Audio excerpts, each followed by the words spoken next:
Assalamualaikum warahmatullahi wabarakatuh.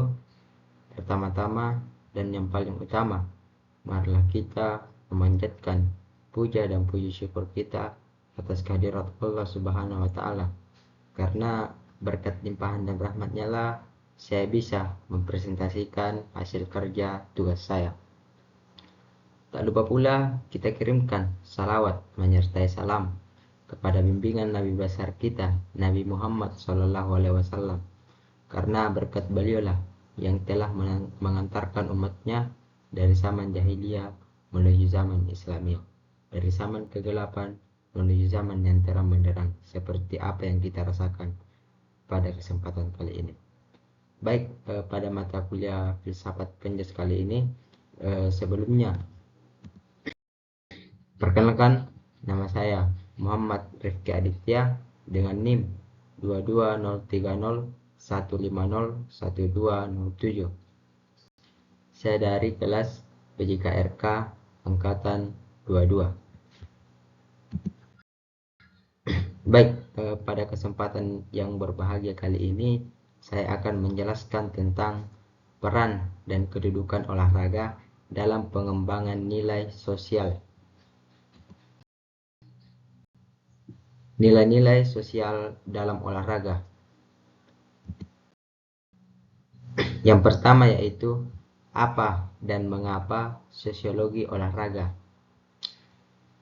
Jika ditelusuri dari struktur ilmu keolahragaan, sosiologi olahraga merupakan bidang kajian ilmu yang terbilang baru yang berbasis sosial dan perilaku atau ilmu pengetahuan sosial, sejajar dengan bidang kajian lain seperti psikologi olahraga dan pedagogi olahraga. Sebenarnya yang menjadi tujuan utama dari pokok bahasan ini mengenai apa dan mengapa dalam kajian ilmu keolahragaan, ilmu sosial olahraga adalah berangkat dari definisi olahraga. Jadi olahraga telah didefinisikan sebagai aktivitas yang melibatkan unsur-unsur yang pertama yaitu keterampilan, yang kedua fisik, yang ketiga kompetensi institusional, dan yang ketiga kombinasi antara motivasi intrinsik dan ekstrinsik pada setiap pelaku olahraga. Yang kedua yaitu apa dan bagaimana olahraga dalam perspektif teori sosial. Pembahasan tentang apa dan bagaimana olahraga dalam perspektif teori sosial dimaksudkan untuk mengkaji secara lebih mendalam mengenai berbagai fenomena sosial yang muncul dalam dunia olahraga, sehingga diketahui dan dipahami hubungan antara olahraga dan masyarakat. Dalam kaitan itu, ada 4 kerangka yang berhubungan dengan olahraga dan masyarakat, yaitu yang pertama, teori fungsionalisme, kedua, teori konflik, ketiga, teori kritik, dan yang terakhir, teori interaksi simbolik. Jadi pada pembahasan ini dimaksudkan untuk kita kaji secara lebih mendalam mengenai fenomena yang muncul dalam dunia olahraga, sehingga bisa dipahami hubungan antara olahraga dan masyarakat. Lanjut, olahraga dan perubahan paradigma hidup manusia. Dalam rentang sejarah manusia sampai saat ini, aktivitas olahraga dan bermain selalu berhubungan secara integral dengan aspek sosial, politik, dan ekonomi. Di negara Yunani, misalnya, pemain dan kontes olahraga didasarkan pada kepercayaan mitologi dan agama. Mereka memfokuskan pada minat para pria dari kalangan masyarakat terpandang.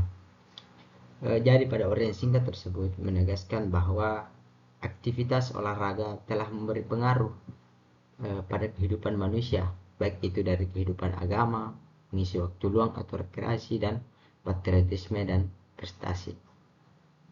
Jadi olahraga itu sudah merumah paradigma hidup manusia.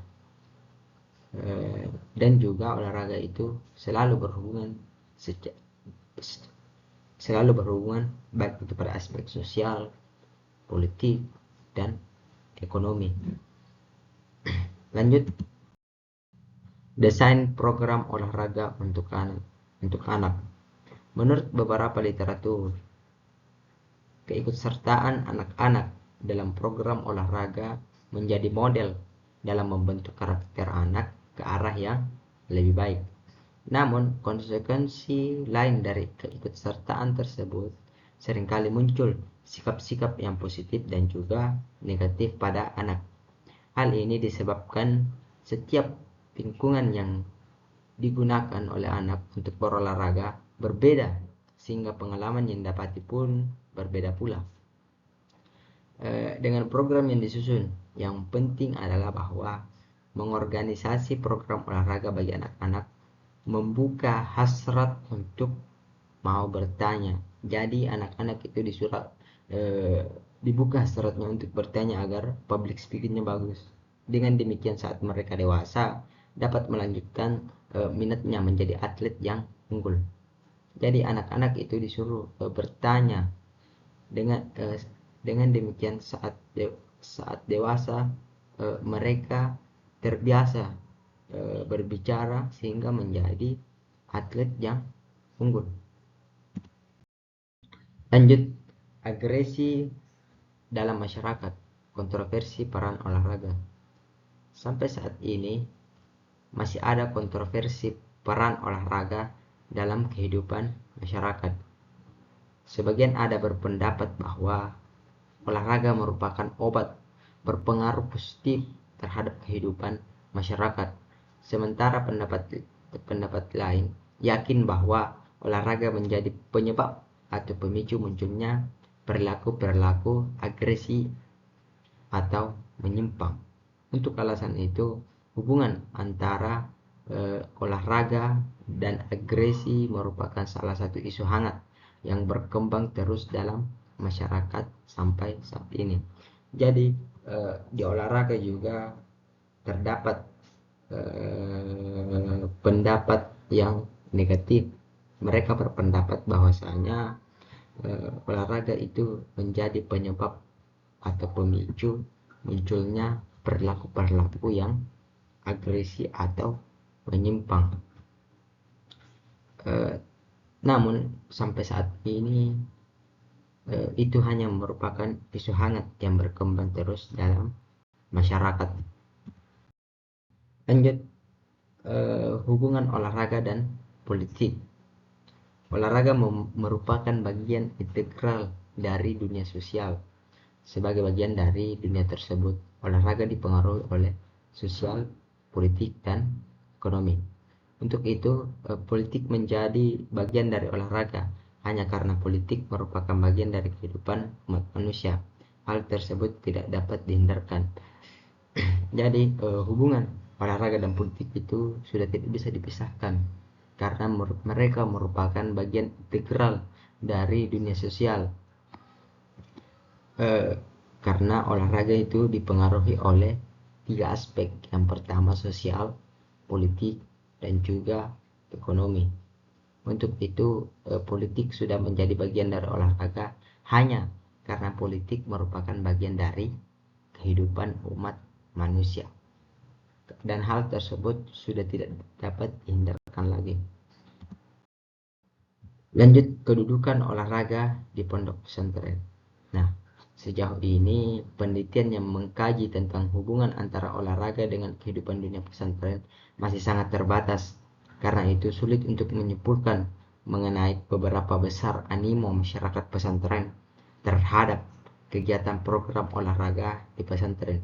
Jadi kedudukan olahraga di pesantren ini sejauh ini diteliti masih sangat terbatas, jadi sulit untuk disimpulkan. Lanjut, kontroversi gender dalam olahraga. Kontroversi tentang gender atau jenis kelamin sering muncul dalam olahraga selama bertahun-tahun atau bahkan berabad-abad. Kaum wanita telah dibedakan secara sistematis dan keikutsertaannya dalam olahraga. Bukti ini nampak nyata dari jumlah partisipasi wanita dalam kegiatan olahraga yang relatif sedikit dibandingkan dengan laki-laki. Laki-laki dan wanita secara fisik dan spiritual berbeda, dan perbedaan tersebut akan benar-benar nampak saat mengikuti kegiatan olahraga, baik dalam bentuk olahraga kompetisi maupun olahraga rekreasi. Jadi kontroversi antar gender, antara laki-laki dan perempuan ini selama bertahun-tahun atau bahkan berabad-abad, wanita itu selalu dikeduakan oleh perempuan, oleh laki-laki, karena dari segi fisik dan spiritual mereka berbeda. Secara fisiologis, beberapa argumen telah mengemukakan perihal justifikasi yang mungkin ditawarkan pada masa lampau mengenai eksploitasi kaum wanita dalam olahraga. Sekarang sudah banyak atlet wanita yang memiliki postur tubuh tinggi sehingga cocok untuk menjadi atlet bola basket atau bola voli. Jadi untuk sekarang sudah banyak atlet wanita yang memiliki postur tubuh sehingga cocok untuk menjadi atlet bola atau voli. Lanjut, karakter pahlawan dalam dunia olahraga. Mungkin kita masih ingat ketika Taufik Hidayat, pebulu tangkis nasional Indonesia, berhasil mengukir namanya sebagai juara tunggal putra Olimpiade Athena pada tahun 2004. Bersamaan dengan makin harum namanya, berbagai penghargaan diperoleh dari berbagai lembaga terkait. Taufik Hidayat disebut-sebut sebagai pahlawan bangsa yang telah mengharumkan nama bangsa.